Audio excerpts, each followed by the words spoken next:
The Democracy Forum brings you another not-to-be-missed webinar, the rightward shift in European politics and wider implications. Europe has seen its political landscape shift significantly rightwards in recent years. From growing distrust of the EU to the rise of nationalist parties, the trend has reshaped both regional and international dynamics. What is driving this realignment? How does it manifest across European countries, and what are the broader implications for democracy and global governance? What is the influence of far-right parties on mainstream parties' responses to issues such as EU membership and immigration? To consider these and related issues, tune into our live debate, bringing your questions and comments for our expert panel. Hello and welcome. I'm your host, Humphrey Hawksley, and this is a Democracy Forum debate where we dig deeply into issues that could rock or stabilize the world, and whichever they do, it's likely to impact all our lives. Today, the rightward shift in European politics and wider implications. Across Europe, elections are reshaping that political center of gravity. Why are the nationalist and conservative forces gaining ground? And how are the moderate mainstream, if that's the right word, parties responding? And when we stretch those questions wider, we land in that familiar, unanswered question about the future of the liberal international order.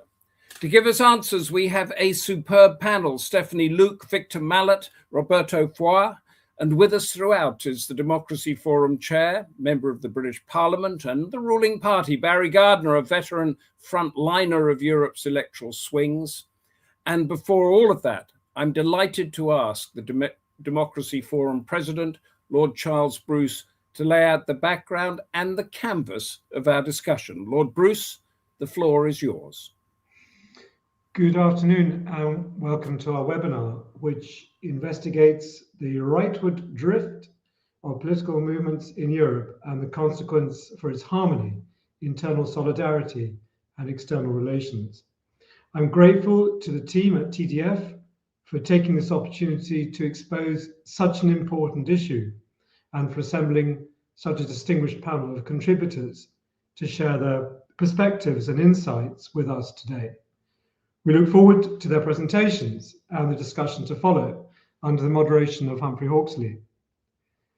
Commenting on the findings of its 2024 survey of the 14 most significant European radical right parties, Carnegie Europe concluded that they continue, I quote, their electoral ascent, including in countries that had recently been immune to this phenomenon. Indeed, Europe increasingly appears to be a continent, I quote, of parallel nationalisms, moving unevenly in the same direction, defined less by unity or rupture than by a slow drift of purpose, in which the disorientated right finds itself somehow back in command, as a paper published recently by Chatham House alludes. In each of the most populous European countries, Germany, the United Kingdom, France, and Italy, parties of the radical right regularly score highly in polls of voters' intentions. Such parties already hold cabinet seats in 6 EU states, including the governments of Hungary, Italy, and Slovakia, and are close to power in 9 others. And following the European Parliament election in June 2024, the third and fourth largest groups are the radical right Patriots for Europe and the European Conservatives and Reformists. A policy briefing published by the European Council of Foreign Relations in June last year suggests it would be an error to assume that the rise of populist parties, I quote, will continue inexorably into the future, but it deserves serious consideration. Such an assumption is disputed by the Dutch political scientist Cas Mudde, who has long opposed the view that, I quote, European populism is an episodic phenomenon, explaining instead that, I quote, deep structural changes in European societies have produced the current populist wave. In essence, an illiberal democratic response to decades of undemocratic liberal policies. Writing for Chatham House, Gregoire Roos suggests that across Britain, France, and Germany, I quote, "This transformation has followed a similar pattern. The populists did not overthrow the old right, they inherited its electorate while discarding its inhibitions." And he concludes, "Today's populist parties are already shaping the continent's future and its ability to navigate current geopolitical challenges. They have learned to present themselves not as radicals, but as realists." And he asks a question: what would it mean if Europe's most powerful states were led by populists simultaneously? Would they moderate once in office or double down on the ideas that brought them victory? And how would this affect Europe's global posture, unity, and internal cohesion? Well, I hope that these are questions which our panel will address today. And I thank you very much for deciding to watch our event. And if you have any comments or questions, please pass them to the panel through the chair. Thank you, Lord Bruce. That was an excellent question posed. Radicals or realists? Our first panelist is Dr. Stephanie Luke from the School of Law and Politics at Cardiff University. Her recent research has focused on an array of issues: artificial intelligence and elections, Reform UK, Brexit, Scottish independence, and more. Among her many publications are pieces on making elections more transparent and mobilizing the countryside. Is that where the Conservative vote lies? The title of her PhD is on the nail for our debate: How do far-right parties influence change in mainstream political parties? How do they, Stephanie Luke? Tell us what you know. Thank you very much, and thank you to the Democracy Forum for the invitation to speak. I suppose we first have to start with an understanding of what we mean by the far right. So this is an umbrella term that we use to explain either extreme right or radical right. So the focus primarily, especially in Europe now, is the radical right. So I suppose the key difference between the extreme and the radical right is their attitudes towards democracy. So whilst the extreme right are opposed to democracy, the radical right are not explicitly opposed, but are hostile to the way representative democracy functions. And I suppose this is the key thing to think about when we're thinking about how mainstream parties respond. This is one of the reasons why they struggle, because the radical right aren't opposed to democracy. The radical right prioritise issues related to national identity. They oppose the EU predominantly on ethnic grounds, and oppose immigration and policies promoting multiculturalism. So exactly at the heart of what the EU stands for. Both European integration and immigration have been the primary drivers of the radical right's successes, but they mostly do not advocate for their country's withdrawal from the EU. And there's some exception to that. So the AfD, so Alternative for Germany, they have a policy where it's withdrawal as a last resort. So they would rather have reform first before withdrawal. Instead, the radical right want to reform the EU, but this doesn't really keep with the EU's values as currently stated. We should also remember that the radical right exhibit varying levels of Euroscepticism, so some are more Eurosceptic than others, and at least in the European Parliament, they struggle to cooperate with each other. But this is not really particularly surprising given their promotion of their own country over others. Importantly, though, national context matters. Their ability to get and retain power and the environment in which they develop is important. And we also have to think about whether countries have like grand coalitions. So for instance, Austria and Germany have had them, or whether all parties have agreed not to cooperate with radical right in government. So these are all things to think about. The extent to which the radical right can influence mainstream parties is also dependent on not only the extent to which they are electorally successful, so the idea that they take votes from mainstream parties, but also the perception of their success. So you can see that with the Conservative Party. You know, sometimes it's more about the perception of UKIP's success rather than the actual success, at least at sort of national level. Whether mainstream parties feel that they are going to lose votes is important, and therefore seats to the radical right. When we talk about radical right influence, mainstream parties changing position and increasing the importance of the issues that they emphasise, is referred to as this indirect influence. But we should also think about how issues are framed. So, for instance, for a long time, Germany's Christian Democrats argued that they opposed Turkish membership of the EU because it was not democratic. Although in later years, and this was at the same time that Alternative for Germany was coming about and becoming more electorally successful, they argued that Turkey was no longer European. So you can see how, the policy of opposition is still the same, but the way it was justified was different. So it's not always about policy change. And this is another problem. It's so subtle sometimes that it's not clear what the radical right are doing and also what mainstream parties are doing. And mainstream parties have long shied away from publicly emphasising their general support for the EU because it is a divisive issue, given their well-established reputations as pro-EU parties. So they've been responsible for the development of European integration, specifically the centre-right and the centre. Eurosceptic parties can sow division among mainstream parties, specifically their membership and the electorate, primarily because opposition to EU integration and membership can be both a left and right-wing issue. So beyond vague support for integration, which kind of Europe mainstream parties actually want, remained more or less an open question. It still does today, really. It's not really clear what they actually want. The growing success of the radical right has made ignoring the issue extremely difficult. The radical right have put the issue on the agenda, and mainstream parties have attempted to address it.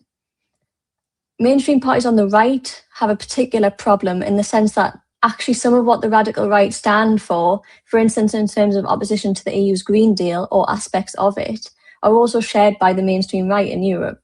Immigration too is an issue whereby the mainstream right want to see some level of control. So despite their unwillingness in most countries to work with the radical right in government, with notable exceptions including Austria, for example, they end up voting along similar lines. A large part of the problem is that mainstream parties do not know how to respond to the radical right in general, but specifically on these issues of European integration and immigration. If we understand mainstream parties as being catch-all parties, so i.e. that their membership and support is demographically varied, then they need to respond without losing votes. So that's very difficult. If you've got a mainstream right party that goes further right, they're going to lose support from their more moderate supporters. The mainstream right tend to advocate more restrictive immigration policies, for instance, because parties on the right tend to own that issue. However, voters are likely to support the original, so the radical right, who have put forward this policy, rather than the copy, i.e. the mainstream parties. So accommodating the radical right's policies is not going to work. The mainstream left have a bigger problem in the sense that they are ideologically further away from the radical right's position, and therefore on immigration in particular, they are not seen as the owner of that issue. And I suppose we also think about mainstream parties. So if we're defining really roughly mainstream parties as those with a moderate position and those that alternate between being in office and in opposition, as those that are more supportive of European integration. But mainstream parties aren't as pro-EU as they once were, partly because the EU has got to a stage where it is integrated in so many different areas. The question is, where else is there to integrate? Where they're going to get agreement to integrate? And also on enlargement too, there's an ever-decreasing number of countries that the EU, according to the Copenhagen criteria, can actually enlarge to, if those countries actually do want to enlarge the EU, and also if EU members continue to support further enlargement. So to get back to the question, what is the influence of the radical right? Well, it depends on the country at national level and depends on parties in the European Parliament working together. But the influence is particularly notable in the sense that we are seeing growing support within mainstream parties to control immigration and a reluctance to integrate further on the EU level. And the important part of this is the language they use as well, not just their policies, but their language they're saying. And on that note, thank you very much. I will end there. Thank you very much. Just to give us an idea, how much is the right gaining ground in Europe, let's say the radical right? Mm-hmm. And can we have a definition of that, say in Britain, which most of our panel will understand? Is the Conservative Party radical right? Is Reform radical right? Just give us an idea of that. So on sort of the Conservative Party, look, it depends how you look at the Conservative Party. They technically can be classed as populist radical right in certain elements. So if we look at immigration, for example, they can be classed under Boris Johnson, for example, they could be classed as the populist element of that. However, in other areas, they're not so. So I think it's very difficult to apply that term. And is that difficult application applicable to the whole of Europe? That we don't quite know where the radical right is and isn't? Yes, but I think it's also about how we define mainstream parties. I think that's more problematic because we don't really have a clear understanding of what mainstream is, bar what we think it is. And because they move so much, especially now with the radical right, I think that's more of the problem. We can identify what the radical right is. And obviously, I think it's important to mention that they don't acknowledge the fact. So like Reform UK wouldn't say they're populist radical right. Yes, but that's because but obviously we as academics apply these terms to these parties to get to understand them better. One of the points you made quite early on that I took a note of, that nobody's really clear what the mainstream or the right are doing. And from our little exchange now, it seems that no one's really clear of what they actually are. So do we know what we're discussing in this debate? I mean, that's the key question, isn't it? Yeah, I mean, look, we have definitions of things, and these definitions are always sort of the ideal things that we think about. With the populist radical right, we have clear understandings of like nationalism, populism, authoritarianism that are key distinct features of that. But mainstream parties, for example, if we define them by their moderate views, well, that's sometimes questionable. Being in and out of office can also apply to the radical right sometimes, depending on where you are. So this is the problem with these definitions. But we can like sort of on their ideological spectrum, we can place them in terms of their, if they oppose immigration, for example. So there is a right-wing trend throughout Europe. Could you give me a very broad brush percentage, say in the last 25 years, how much more right-wing percentage-wise is Europe than it was before? I mean, you put us on the spot here with percentages. I mean, I think the thing is, there's always a shift. I think it moves between left wing and right wing, all the time. It's just obviously mainstream parties haven't satisfied the public, and therefore we have seen this shift. But I think it's very much about national contexts that are important, because it's so it changes so much. And if we look at a sort of European level, it's sort of, there's so many different national things going on that it's hard to sort of have a clear answer to that.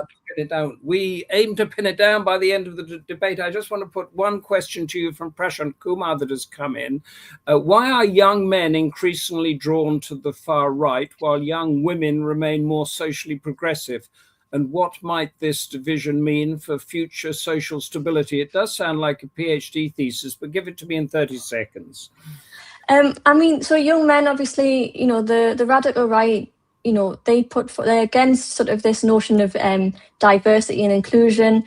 And so they give, young men something to look forward to. Obviously the argument is that these rules have been sort of put in place and at the disadvantage of men. So they appeal to them. And obviously it's the same, the same factors are true of the fact that, they're the ones in theory that are suffering. So they give, like an environment that they need. They can support them and say, okay, fine, we'll, but with young women, it's sort of in a different, because of diversity and inclusion, women tend to support that. So, radical right doesn't really, fit with them. However, being said, that depends on the country as well. Okay, thank you for that. So you agree with the premise of Prashant Kumar's question, and thank you very much for the answer there. Stay with us because we will come back to you in this debate. But we're now going to Victor Mallet, senior world editor at the Financial Times, whose latest revelatory book is aptly titled Far Right France, Le Pen, Bardella, and the Future of Europe. Victor has perspective too, because he's reported from Europe, Asia, the Middle East, and Africa, with earlier books on India and on Southeast Asia. So what is happening in Europe, Victor Mallet, and what is its future? Share with us what you know. Thanks very much, Humphrey. Well, in a nutshell, as Lord Bruce said, it's clear that we're facing a big surge to the right, and indeed the far right across Europe. And it's not just some countries, it's every kind of country, large countries like France and Germany, small countries like Slovakia and Portugal. I'm going to start with a warning, because I think there's a great temptation for liberal internationalists to look at the occasional setbacks that we see for the far right and to sort of lose sight of the bigger picture, which is that the groundswell of support for populist and nationalist and sometimes extremist politicians is just carrying on. So yes, the Trump-friendly Viktor Orban in Hungary is on the defensive ahead of the elections in April, because Peter Magyar is more popular than he is and would probably win a free election according to the current polls. But we don't know what Orban might do to try and avert defeat constitutionally or unconstitutionally. And yes, Geert Wilders is no longer in the government in the Netherlands. Yes, the Labour Party in the UK won the last general election very handsomely. But now we see the populist far right in the form of Reform UK is coming back stronger than ever in the opinion polls, even in Scotland. And yes, the pro-EU Donald Tusk won the Polish election in 2023, but the right-wing nationalist Law and Justice parties hold on the presidency, and the right-wing nationalist candidate Nawrocki won last year. And so the far rights or the nationalist rights hold on the institutions of the state have made it really hard for Donald Tusk to govern effectively. So I just think we have to be very careful, or liberal internationalists, liberals have to be very careful about wishful thinking and complacency. I've lost count of the number of French intellectuals and liberals and leftists who've said to me that there's absolutely no way, and these are people in Paris generally, there's no way that Jordan Bardella or Marine Le Pen can win the next general election because Bardella's too young and he's the likely candidate, or he's too stupid, he's not good enough at politics, he doesn't have enough experience. And to those people, I just say, well, which of us really thought that Donald Trump would be elected the first time around, let alone the second time around, when he'd already been in power and been briefly replaced by Joe Biden? Which of us thought, or which liberals or internationalists thought, that the British people would vote for Brexit? And of course, we did, or the British did vote for Brexit. So it's just really important not to sort of engage in wishful thinking, which I'm often accused of myself by my wife. So the impact of the far right's rise in individual countries is really profound, but so is the impact on international institutions, including the European Union and NATO.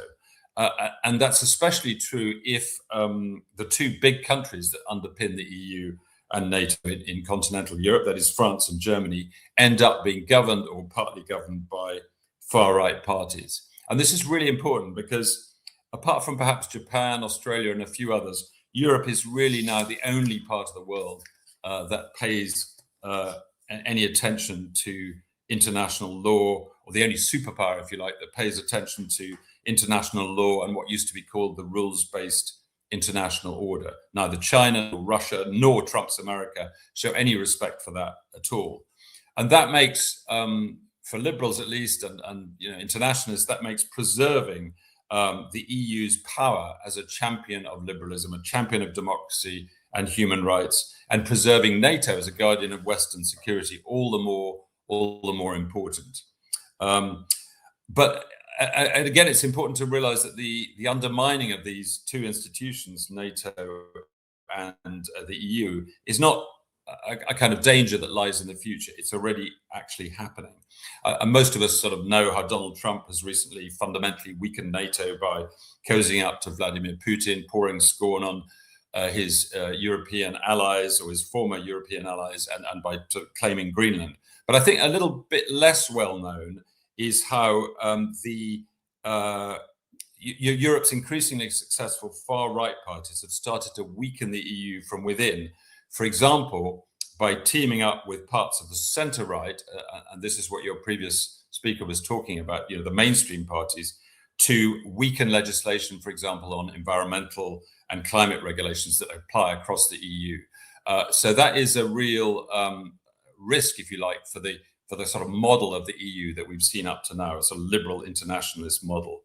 To give you an idea of how the far right Patriots for Europe group met in Spain last year, and they were hosted by Vox, the far right Spanish party, and Marine Le Pen, who's the sort of de facto leader of the France's far right Rassemblement National. She said, we're facing a real tipping point now, and the EU seems to be stupefied. And I thought that was a sort of interesting point, because they feel that they're on the winning side at the moment against all the things that they hate about the EU. And I'm talking there about the far right. And Viktor Orban, who I mentioned earlier, he said, talking about Trump's return to power, he said, the Trump tornado has changed the world in just a few weeks. Yesterday we were heretics, and today we're mainstream. So again, we come back to this idea that the far right, which used to be seen as a fringe extremist movement in various countries, is now part of the mainstream, and indeed it's sort of cooperating with the mainstream to do some of its work. So just to conclude, we all want to know if anything could stop this shift to the far right in European politics. And in most countries, I'd say there isn't much at home to stop the trend, but two international issues might just give voters pause for thought. And the first is developments in the Russia-Ukraine war, because further Russian aggression might weaken the pro-Putin movements of the far right in Europe, including in places like France and Hungary, and strengthen the liberal internationalists like Emmanuel Macron and his successors in this centrist or centre-right movement. And the second thing that might put a stop to all this, or at least slow it down, is something that is done by the very unpredictable Donald Trump, that would discredit his clones and his admirers in Europe. And that's why people like Marine Le Pen and Jordan Bardella in France really try to keep their distance from Trump, even though they have a lot in common with him and his policies on immigration and so on, because they're very cautious about being associated with the Trump brand. So there are factors that might slow the rise of the far right in Europe. It's just that I wouldn't count on them actually happening. Thank you very much. Victor Mallet, thank you for that. Just to pick you up on the last, the stops that you said could impact us, is they come from, not from the politicians, not from the initiatives within the mainstream parties, but from outside forces of Putin and Trump. So is there any initiative? Is there any storytelling? Is there any narrative from the EU and from NATO, from the mainstream forces here? Or are they stupefied, as you say? Well, you mean to try and sort of tar the far right? Well, I mean, we're operating in a democracy, and the politicians are operating under the democratic umbrella, and they're winning votes. And absolutely, I think you mentioned it as a threat, but they are democratically elected. It seems the stupefaction, is that the word, of the European Union and other institutions is absolute. The paralysis is absolute. Am I right? Yes, and I think the efforts to sort of link Bardella and Le Pen, for example, in France, with Trump and with fascism and Nazism are not really working at the moment. At least not if we look at the opinion polls. And the reason for that is really to do with the fact that in countries like France and Germany, voters on the whole are pretty fed up with the incumbents of the last 30 years, whether left or right or centre left, they have just sort of run out of steam in terms of economic policy and everything else. So and then you have on the economy, this is the big thing pushed by a lot of the far right parties. It's not just immigration. Immigration is a big issue, but immigration is also an issue where the centre right parties, and indeed the Labour Party in the UK, they will come along to take the same to give the same message that the far right is giving about immigration. So where they're trying to differentiate themselves now is not just on immigration, saying we're the original item in terms of keeping out migrants, but to say we're also going to be better at running the economy, which has been so badly run by these parties over the years. And you mentioned at the beginning about a big surge, and I asked Stephanie Luke this question. In the past 25 years, what percentage is that surge in Europe, and how much has it got a bigger grip? Well, I agree with her that it is very difficult to put a percentage on, But to give you an idea, I mean, when I started when I was conceiving my book a couple of years ago, France was really right out there in front of, in terms of the far right, in front of the curve. I mean, we'd had Brexit, and we had Meloni in Italy, and we had Orban in Hungary. And there was a few other little things going on in places like Austria. But basically, now we're confronted with a much bigger surge. So I don't know, 50%.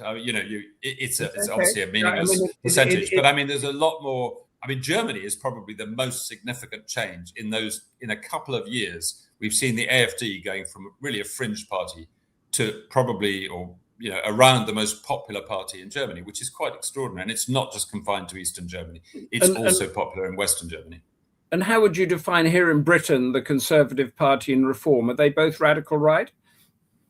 Yeah, they're both. Well, so the Populist Party under Boris Johnson was definitely a sort of populist, radical right party. Their policies, yes, I mean, populist, nationalist.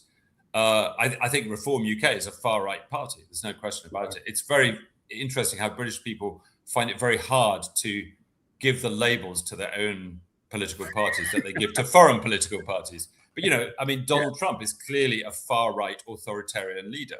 I don't think, you have to be a political genius to try and get around that fact. But of course, his allies in the British government don't want to say that. Just before I let you go, a couple of questions, and you did touch on both of these issues, but I'll read the questions out, and if you could make a brief comment. Margaret Barry says, is the current near unanimous support for Ukraine sustainable as populist parties increase demand exemptions from collective financial aid? And on the energy issue, Mohammed Ismail says, does the panel foresee this rightward shift leading to a permanent rollback of the European Green Deal, generally viewed as elitist by the right? Just a quick answer on both. Well, the second one, the answer is yes. I mean, it's already happening in the European Parliament, and the Green Deal has already been massively watered down by a combination of the far right and the centre right. And there's no particular reason why that shouldn't continue, all things being equal. So the Green Deal is still there, but it's greatly weakened. Sorry, the first question was about, Ukraine. Is European support Ukraine, is that threatened? That really depends on the country, I think. But at the moment, in Western Europe, the cause of Ukraine is still quite popular, and Putin is still very unpopular, which is why in countries like France, Marine Le Pen is distancing herself from her former friend, Vladimir Putin. Okay. Thank you very much, Victor Mallet. Stay with us. We are now going to go for a short break before we go to our third panelist on this show.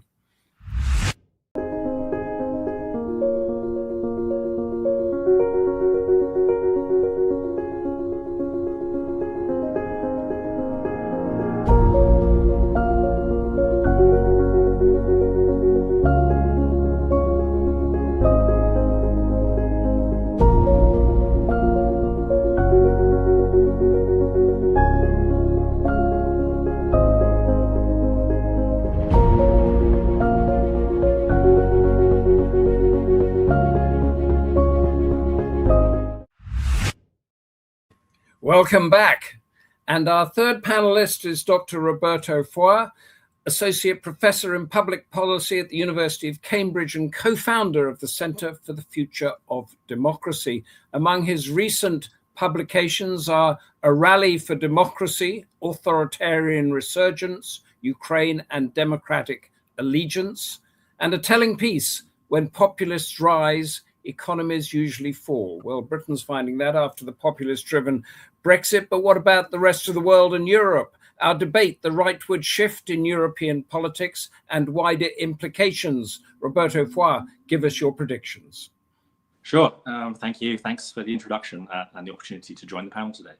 So, look, I mean, I would start by saying, first of all, I agree, for building on Stephanie's, really fantastic and quite precise analysis. I would say that we have to get beyond the broad brush categories and really get to the facts. And the facts, when we're looking at the far right or extreme right and radical right, whatever term you want to use within Europe, is that this is not a single movement. This is an exceptionally diverse range of political parties, movements, support blocs who have radically different ideologies and goals. And if one is to have any success in picking apart that coalition and taking on such parties, you have to start from there. So, within that chaos, when you look under the hood, what's there? You have libertarians who say they want to take a chainsaw to the state, but then you have sort of neo-Gaullists who say they're going to protect the state or even grow it further. You have maybe a few residual neo-nationalists who dream of expanding their borders, but quite a lot more nativists who simply just want to close them. You have, yes, some maybe ideological authoritarians who would like to strike a grand deal with Putin. But again, you have a lot more figures who really should be thought of more as mercantilists who, in power are just going to strike a deal, with whoever makes them the best offer. And then, of course, I guess the really big divide is that, yes, you have social conservatives or ultra conservatives in, Southern or Eastern Europe who want to roll back on progressive change. But at the same time, in Germany and Netherlands and Scandinavia, you have openly gay and lesbian leaders of these parties who are pitching to voters that they're the ones who are going to protect, women's rights and gay rights from an alleged, threat of, Islamic replacement. So that is not by any means a coherent coalition, and that lack of coherence, I think, is very clear in the point you made at the start that within the European Parliament, there's not a single group. There's three groups who disagree over a lot of things. So why do we even talk about the far right at all? Well, obviously, what does unite them is that their attack on mainstream politics, on the political establishment and established parties, and that, of course, is a basis of their mobilization. But I think the real question has to be, why is it, given that lack of coherence, that mainstream left and right parties have proven so ineffective in dismantling coalitions that logically should have been very easy to pick apart. Now, that's something I'm happy to come back to, but as the topic for today is about more sort of political and, well, one of the topics about political and geopolitical implications for Europe and the world, I'll say a few remarks on that. And I think the first key point I would make there is that it's not necessarily, the great shift or the great threat necessarily that people fear. And so I think that where you have right-wing leaders more in a kind of ultra-conservative tradition, like Meloni in Italy or Law and Justice in Poland, well, they are actually, strong Atlanticists. They've been supporters of Ukraine, and actually the only reason they thrive is because, the key to their political success was integrating into their coalition a sort of rump of the right of the Christian Democratic bloc who felt that they'd been orphaned by established centre-right parties. But actually, in terms of their values, right, those individuals are actually quite strong, pro-Atlanticist, pro the West in a broad sense. And of course, Meloni basically had to completely pivot to that as a part of maintaining her coalition. And that's not something I think that's necessarily unique just to her. At the same time, I think there is a challenge dealing with sort of, say, more mercantilist figures like, Babiš or Viktor Orban. But look, Orban is not in love with Vladimir Putin.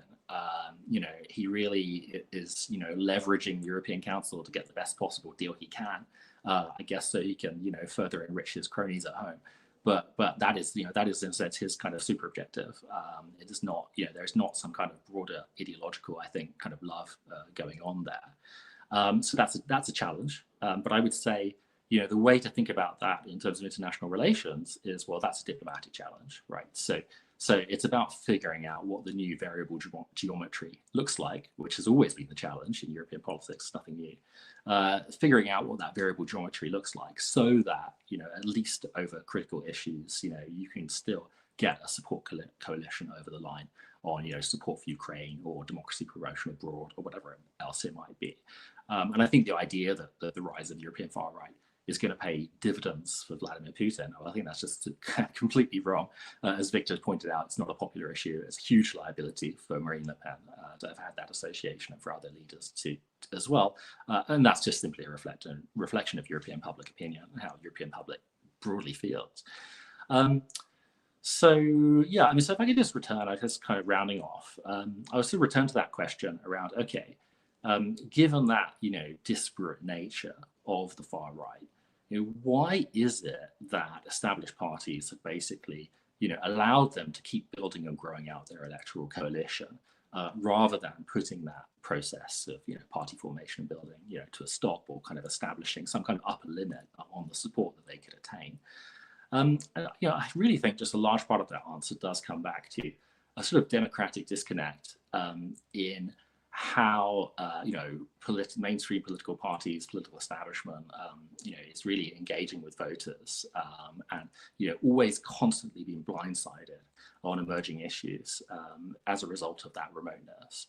It's often said, right, that the populists provide the wrong answers to the right questions, but they do often have the right questions. Populists may be very loud when they're attacking the political establishment, but they're very respectful of their voters, of their support base, and by engaging, doing the hard work really to sort of engage, through social media, through local communities, to try and filter up, right, to what the kind of issues, hot button topics can be, and then just sort of integrate that into their platform. And the key thing, I suppose, is that they don't dismiss people's anger, rather they find a means to articulate it. And look, a lot of that anger is legitimate, right? And part of the democratic process is about filtering, frustration into constructive policies. And so, the truth is that regional inequalities have grown a lot wider. Median wages have stagnated. Intergenerational mobility has declined. Local communities have hollowed out. And, all the while, international political and economic elites are perhaps a lot more closely intertwined than they were a generation or two generations ago. So I think we need to really think through, right, in terms of mainstream political parties, their role and functioning in the political process. If you go back, I think, in the 1950s in this country, United Kingdom, right, millions of people were members of their local Labour or Conservative Party association. So you had an avenue whereby that, angry person who's voicing off in the pub on Friday, maybe can go to a local party meeting on Saturday, and maybe next week attend a council meeting. And that's just not there now. So, public engagement for a lot of, mainstream parties, has become too much of a sort of 4-year PR strategy without the really hard work of, continuously engaging with people, forming people behind a vision, behind ideas, and establishing that coalition in the way that, far right parties, they are, I think one of the big mistakes that we've made in thinking about the far right is to dismiss them as being kind of short-termist, gimmicky, and populist, when actually they are, to a great degree, mass movement parties, right? They have done that work of, engaging with social media, engaging with the online ecosystem, engaging with their supporters, and really filtering this incredibly diverse range of frustrations, views, and ideas into somehow something they can present as a coherent vision in a way, of course, that is not. Okay, and I think that's probably round off there for now. Roberto, thank you very much for that. So are you with Victor Mallet on this issue of complacency amongst the international liberal elite, for want of a better word? Yes, a very simple answer. Yes, absolutely yes. I'm always frustrated by it. Time and time again, I go to an international forum about how to respond to populism, and I say, look, guys, don't ask me. Ask them, invite them on stage and ask what they think, and maybe you'll get the answer you need. So where has this paralysis come from? Is it some sort of internal complacency, taking things for granted? And I think, as what David Cameron said years ago, that UKIP, the Independence Party, were a bunch of fruitcakes and not to be taken seriously. Is that where we are?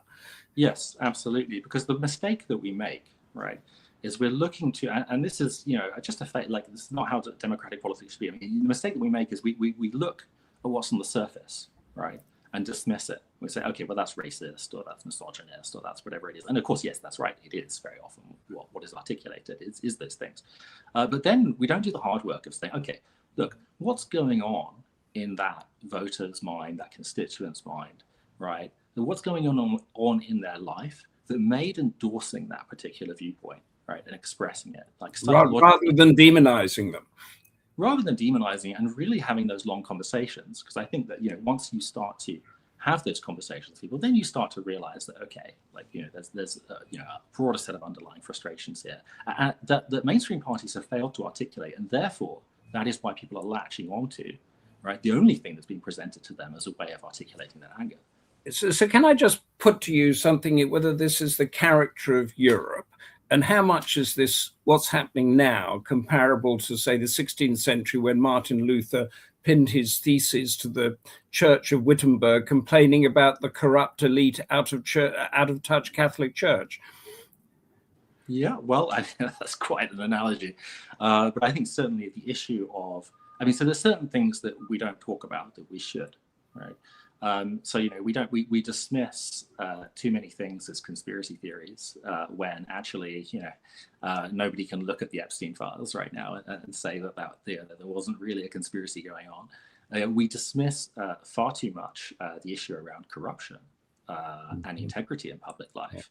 And yet, those are valid concerns. Those are absolutely valid concerns. And it is a huge problem. And I think that if you have somebody who is, in a left behind community, perhaps, a left behind community in the north of England, or a left behind region in France or Germany, Italy, wherever it be, or somebody who, is like, okay, you mentioned, why young men are attracted to the far right. Well, if you have somebody who, is just like struggling to get through their education, to get their first job and get started in life. And they've all got a vote, of course, there's a question that's come in that I want to wrap up with a question I want to put to you and then go back to the panel on it. It's from Rashid Ali. Does the current trend of paying third countries to stop migrants signal a permanent shift in European human rights standards? I'm just wondering about the whole threat, if that's the right word, to human rights standards, and whether this would have happened without the great surge of migration coming to Europe after the Arab Spring in 2015. Could you encapsulate that for us, Roberto? Sure. Okay, well, I'll try and be brief. I think that what we have lacked for a long time is really honest conversation around migration. Because when you look at the polling data and you ask people about their views, most people, they support the right to asylum for individuals who are legitimately, persecuted. Most people actually support economic migration. And so we've kind of conceded the grounds by not having a migration system that, more effectively, more honestly and effectively, breaks down a set point system or something like that. And then you kind of, you concede to that. And then the other thing I would say is that, institutions that don't bend are always going to break. So, in the case of, if Angela Merkel had listened to other, European Council leaders and basically, in framing the response to the migration crisis, then I think some of that could have been avoided. I think that, if David Cameron had been given, the sort of symbolic concessions he asked for, then UK would probably be a member of the European Union today.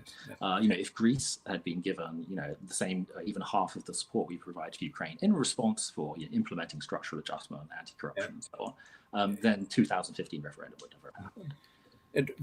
Victor Mallet, could you give us a thought on the human rights, the migration thing? What was the catalyst that began this? Was it back in 2014, 2015? I completely agree with Roberto. I don't think it was just that. I think actually, for a decade or more, we've had this, for more than a decade, we've had this kind of process where, now the talking points, what used to be the talking points on immigration of the far right have now become exactly the same talking points that, that the Labour Party in the UK and indeed the centre-right parties and the centrist parties in Europe are all using, and socialists in different parts of Europe. So it's become a mainstream belief that the system, the asylum system and the migration system that came in after the Second World War, really to accommodate, war refugees, is now broken and just isn't fit for purpose. And I guess, what happened in, 10 years ago was just very much a demonstration of that, very large numbers of people coming over. And I just want to, endorse what Roberto was saying. People are not worried about genuine asylum seekers so much, or people coming for work. I think most people accept, even on the far right, there are some far right movements and members of far right political movements that accept that's normal. But what's not acceptable is the situation that you've had in the UK and in France, where There are people who are, and in the US actually, there are people who are illegal in the sense that they have been rejected for asylum and they're supposed to go home. And in France, they call these people OQTF, obligation de quitter le territoire français. So they're supposed to leave France, and they don't. 90% of them are staying behind and not leaving France. And that is just like, it's not that huge a number of people, but it's like it's a brilliant talking point for the far right. They can say, look, these, and if any of them commit a crime, especially a murder, of course, it's just like manna from heaven. It's the trigger that we're getting here. And we're running short of time. Back to Stephanie Luke, who started us, so I'm going to ask you for your final thoughts. Is that the trigger that Victor was talking about? And is that the trigger that's become the catalyst that's become this surge in far-right movements? I think it's yes and no. I agree, and I also think though that mainstream parties are good at overpromising things. So when they fail the public, then the public look for an alternative, and they're so good at looking for a scapegoat as well. So the EU was largely a scapegoat in Britain. Like if there was a policy that the EU put forward, and the government would say, okay, fine, I don't like that policy, it was the EU's fault. But if the EU did something that was good, they would say, oh, we did that. So it's kind of like this sort of sentiment. And the same with immigration. There's a lot of underfunding of public services. And this all sort of, contributes to this notion that it's immigrants' fault, not, the government at hand that's doing it. And are you in agreement with your fellow panelists about this issue of complacency and paralysis? Oh, absolutely. It's just they don't really know what to do. That's the fundamental thing, and they think it's going to go away, and it's not. And they are very much complacent about the radical right, but they need to get used to the fact that they are going to be here to stay for a very long while yet. That is a very interesting thought. And now it is time to go to the chair of the Democracy Forum, Barry Gardiner, who comes to us from the House of Commons in the heart of Britain's democracy. Barry, how does the debate going? Have we answered any of the questions? Well, you've certainly posed a lot more, I think, Humphrey. Let me just sort of take us through where we started off. I thought it was good that Charles started off with this question of, are they radicals or are they realists? And would they moderate if in office, or would they double down? We've yet to see, I think. Stephanie's division between the extremists who she said were opposed to democracy and the radical right who weren't opposed to democracy but focused on the way that democracy is failing in different forms. She highlighted immigration, as many have done in this debate. So she said the national context matters, the extent to which they influence mainstream parties, achieved by the threat of losing votes. And certainly I can see both within my own parliament here in the United Kingdom, the impact that has had on both the Conservative Party. Just look at the latest recruits to reform that have gone from the Conservative Party to reform, Suella Braverman and Robert Jenrick. Indeed, I believe that the number of MPs that Reform now have in the House of Commons, more than half of them are ex-Conservative members of Parliament. So how is the debate framed, she asked. She talked about German opposition to Turkey's EU accession, originally because of it being anti-democratic, then I think focused more laterally on culturally being so different. And she said the mainstream parties on the right had difficulty with the radical right. That again was about how you keep a more centralist party, a generalist party together, if you move towards to accommodate the far right, then you're alienating the more centrist part of your coalition. And I think the same very much for parties of the left, in that their policies are avowedly opposed to the right, And yet here we see in the UK a Home Secretary that is now going much further than the Conservative Home Secretaries have done, indeed adopting some of the policies that they had talked about. So certainly that influence, that drag factor, is something that I think we can all clearly see and experience.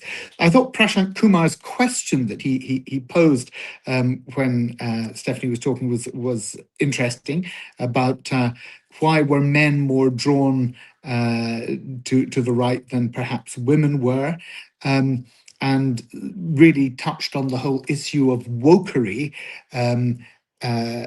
against diversity and inclusion being something that men felt more keenly, whereas women tended to support diversity.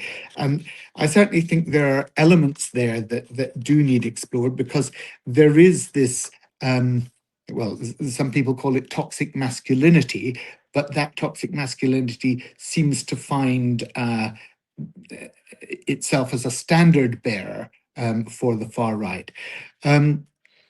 Now, Victor Mallet talked about the surge to the right across Europe, and he started off by giving us a warning. Careful about liberal complacency, he said. He even invoked his wife, goodness me, as always telling him to stop wishful thinking. And he broke down what he saw as the differences across Europe, the liberal internationalists, Orban in Hungary, Kurt Wilders in Netherlands, Law and Justice in Poland, and the impact on individual countries, he said, was profound. I think where he really began to hit it, in my view, was when he used that phrase, the writer saying, yesterday we were heretics, today we're mainstream. And it's that shift of the Overton window where gradually people are adopting that right-wing rhetoric and saying, yes, this identifies the problem that we're feeling. And I would go back to 2005 when David Cameron was actually, or before 2005 actually, when he was the special advisor to the then leader of the Conservative Party. And Michael Howard came out with that phrase, it's not racist to talk about immigration. And that was the start of that very long journey that we've been on, where we end up with that shift in the Overton window, becoming mainstream, these ideas becoming mainstream, which at one point would have been seen as, in polite society, as being distasteful and somehow rather nastily racist. He spoke of the Russian war, maybe giving a challenge to the far right in Europe because of their past praise of Putin. Humphrey, you asked another interesting question at this point. How are democratically elected politicians a threat to democracy? And that, I think, is a really fundamental question, because what are we protecting here? Are we protecting democracy, or are we protecting a morality that we believe is fundamentally where democracy would lead us to? And therefore, when we start talking about the rule of law and where the rule of law fits in, and the Europe being, I think Victor said, the last bastion, as it were, of those who want to follow the rule of law. Certainly, it seems that Trump doesn't. It seems that Putin and Xi don't. It seems to me that there's a real question here about, is democracy the best way of getting people to act in an ethic that enables them to live together? And if so, how large a grouping can it accommodate? If I move on to Roberto Foa, he talked about getting beyond the broad brush, the categories and diverse blocks, and he spoke of libertarians, neo-Gaullists, nativists, ideological authoritarians. no single group in the EU Parliament. Absolutely common is their attack on mainstream parties. He gave us key point 1, but if there was a key point 2, I'm afraid I missed it. He spoke of not the fear of the great shift. The Maloney Law and Justice are strong pro-Atlanticists, he said. Orban trying to further enrich his cronies at home.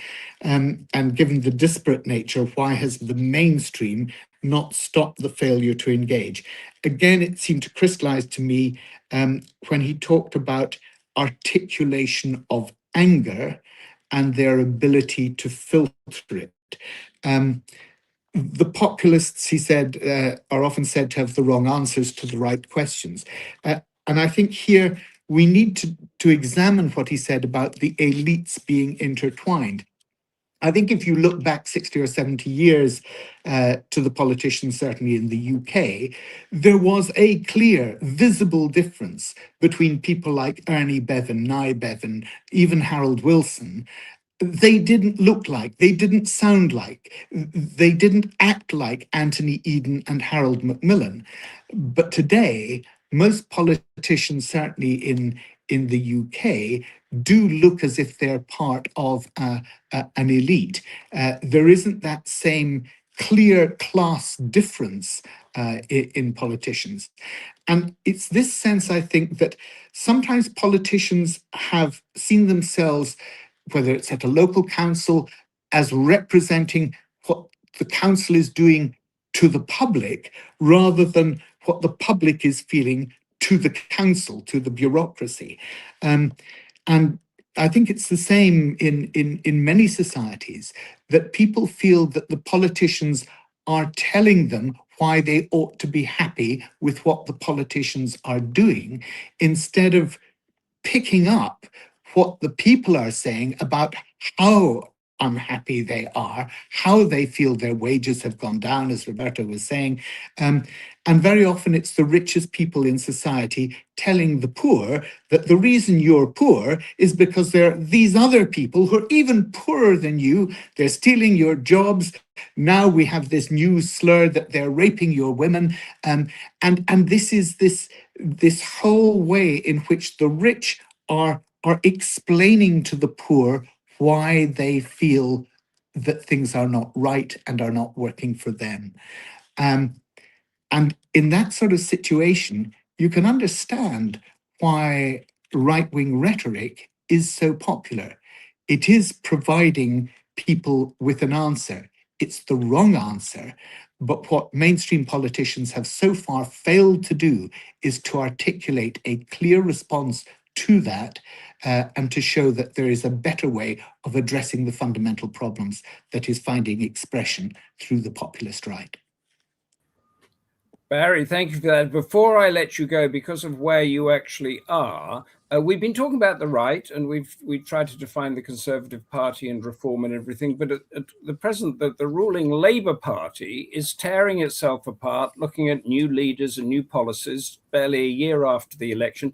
Is it just the right that is discombobulated, or is it the whole of that elite that you just so vividly described? Look, I have, probably the best thing is for me to refer you to the article that I did for Politics Home, where I discuss what's going on in more detail. But I think there's a different issue going on with the Labour Party, and it has to do with an internecine battle that has been going on for the past decade within the Labour Party. If you go back historically, you could go back to the mid-80s and look at when there was an entryism from the militant tendency into the party, which was secretive, which ran as a party within a party. And then what happened in a decade ago was that we had the same thing with Labour Together, forming a party within a party, being secretive, in order to put those at the right of the party into the ascendancy. And it's had toxic effects. But it's not what it does show is that the elite are not actually on the doorstep listening to what people are saying. They're more concerned with winning an internal battle than actually addressing the fundamental problems that the public are facing. Thank you for illuminating that. That's my personal curiosity. But before we go, can we just go back to our panel for a very quick line? Wider implications of the far right. Stephanie Luke, give us a line to take away. Mainstream parties need to stop accommodating the radical right. We should stop accommodating, although no, I mustn't. The mainstream should stop accommodating. I get myself. I'll go with the we on that one. Thank you very much. Thanks, Stephanie. Victor Mallet. I'd say simply France is probably the next significant European country to fall to the far right. But watch out down the road for those we thought had been inoculated against fascism and Nazism, namely Portugal, Spain, and of course, most importantly, Germany. That's very chilling. Robert Foa? Sure. Well, I would say if you don't articulate people's frustrations, they will eventually be articulated against you. That's a very good one. I like that. Thank you so much for taking part. We have to end there because Time's winged chariot is attacking us. Stephanie Luke, Victor Mallet, Robert Foa, and thank you all at the Democracy Forum for making this debate happen. Our next Democracy Forum debate is at the same time, 2 p.m. GMT, February the 24th. India's recalibration towards China and Russia, strategic autonomy at play. That's more shifts in the old world order. Please join us then. And until then, stay safe and goodbye.